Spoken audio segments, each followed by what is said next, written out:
मित्रांनो, या झाडाला आपण ओळखले का?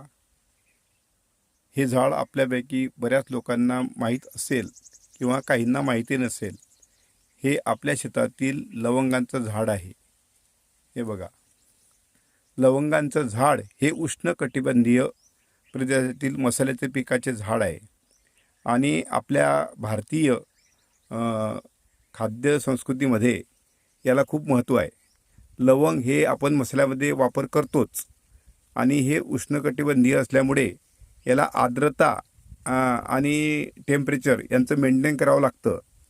हे आर्द्रता आणि टेम्परेचर आपल्या सुभाष पालेकर 5 लेअर पद्धतीमध्ये ॲटोमॅटिक होतं, कारण मोठमोठे झाडं असल्यामुळे आर्द्रता तिथे निर्माण होते आणि झाडाला मिळते. आपण बघत असाल, हे झाड फक्त 2.5 वर्षाचं आहे आणि झाडाची वाढसुद्धा खूप चांगल्या प्रकारे आहे.